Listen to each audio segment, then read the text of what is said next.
Bonjour à tous, courte vidéo aujourd'hui pour vérifier votre nano-revêtement avec l'aide d'un multimètre. Alors je vais déjà commencer par expliquer pour ceux qui ne savent pas trop comment ça fonctionne, brièvement comment fonctionne un multimètre. Donc le multimètre a plusieurs fonctions. La première, on va commencer par celle-ci à gauche là. Donc cette position-là, en fait symbolisée par un petit A ici, signifie l'intensité mesurée entre les fiches. Donc l'intensité du courant électrique. Donc là, avec le petit logo à côté, c'est l'intensité mesurée, donc en ampères, en courant continu. En dessous, ici, ça va être la même chose, intensité en ampères, en courant alternatif. Ici, vous avez deux autres positions. Là, c'est pour mesurer la tension. Ces deux positions-là, donc la tension électrique est exprimée en volts, avec le petit V que vous voyez ici, donc le 230 volts qu'on a communément dans nos habitations, 110 en fonction des endroits.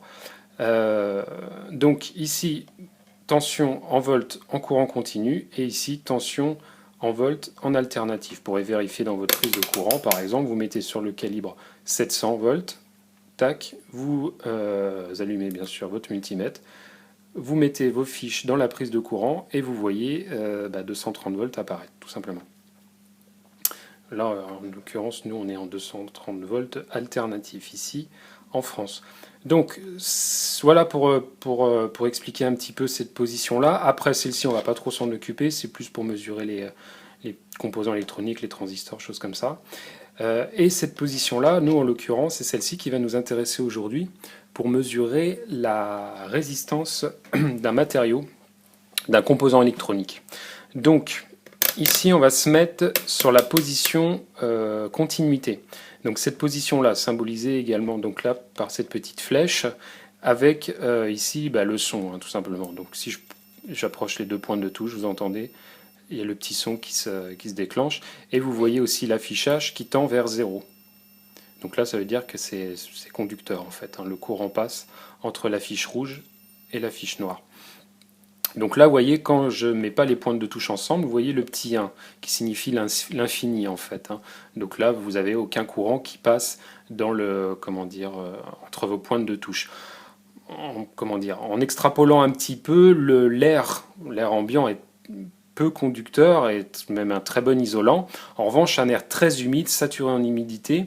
En schématisant, vous allez avoir du courant, un léger courant qui va passer ici entre les pointes de touche. C'est pour ça aussi qu'il y a des éclairs parfois quand le temps est orageux et humide, tout simplement.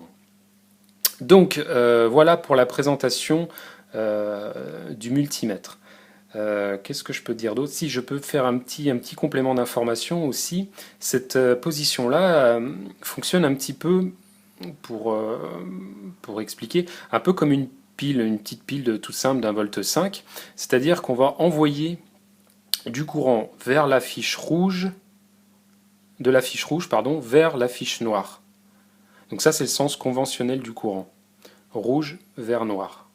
Donc là, tenez, d'ailleurs, on va faire un petit essai parce que j'ai une petite table ici électronique qui va nous permettre de voir un petit peu ici avec un ou deux composants, un peu comment ça fonctionne. Vous voyez ici, vous avez ce qu'on appelle une LED, tout simplement. Elle est ici, vous voyez, une petite LED enfin LED ou DEL, ça dépend dans quel sens on prononce. DEL qui veut dire diode électroluminescente. La diode est un composant intéressant en électronique car il laisse passer le courant dans un sens, mais le bloque dans l'autre. C'est-à-dire qu'en fait, vous voyez là sur les deux pôles de la diode, le plus est ici, le moins est ici. Si je mets ma fiche plus ici, donc en position mètre, tac, et je mets ma fiche noire ici, donc mon moins ici, la LED, vous voyez, elle s'allume. Elle s'allume.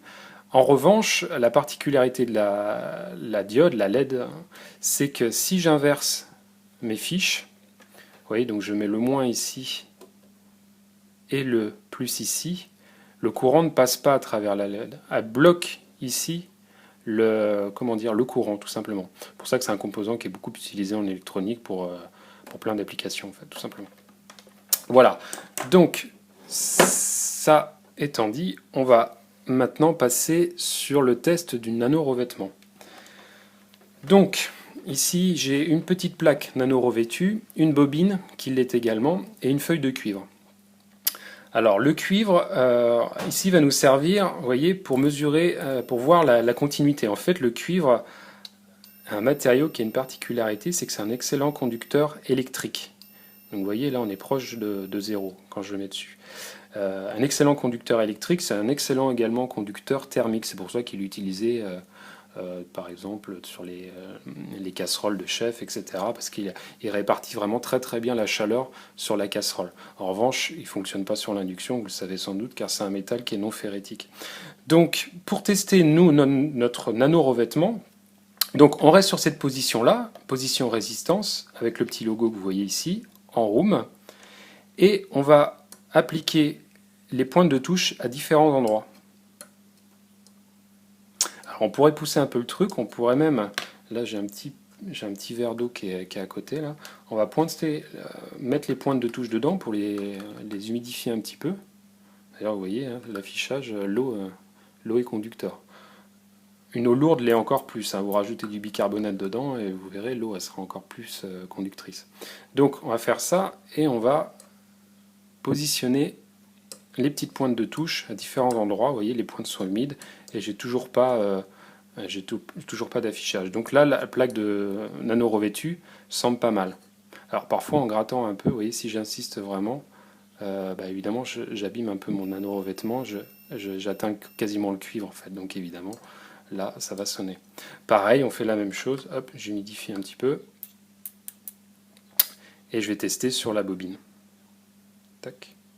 Alors, cette position-là peut être aussi intéressante pour polariser les bobines. Vous voyez, vous voulez que le sens du flux énergétique aille dans ce sens-là.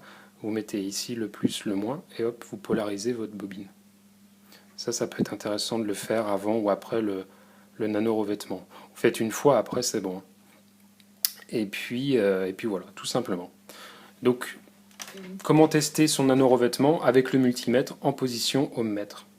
Ici aussi, vous avez la position voltmètre qui peut être intéressante à utiliser. Là, par exemple, vous voyez, vous mettez sur 20 volts. Contrairement à la position ohmmètre, la position voltmètre ici fonctionne un petit peu comme une charge. Là, on disait tout à l'heure que ça fonctionne un petit peu comme une pile, c'est-à-dire qu'on envoie du courant de la fiche plus vers la fiche moins. Là, en l'occurrence, ça va fonctionner un petit peu comme une charge, c'est-à-dire qu'il va prendre le courant, la tension plus précisément, et pour vérifier en fait, pour l'indiquer surtout, hein, pour mesurer tout simplement. Donc là, ce qu'on va faire, on va tester sur la plaque, on va se mettre sur un calibrage un petit peu plus faible. Hop, et on va tester sur la plaque, voir s'il y a un petit peu du courant. Alors, faut pas trop se fier à ça, hein. Nous, on s'en sert surtout pour, pour décharger les bobines, en fait. Comme je disais, ça fonctionne un petit peu comme une charge. Donc une charge, ce serait un petit moteur, ce serait une petite diode, une petite LED, ce genre de choses. Hop. Ou une résistance électronique, ou ce que vous voulez. Voilà. Voilà, j'espère que ma vidéo vous a un petit peu aidé. Si vous avez des questions, notez-le dans le chat. N'hésitez pas. Voilà. À bientôt les amis.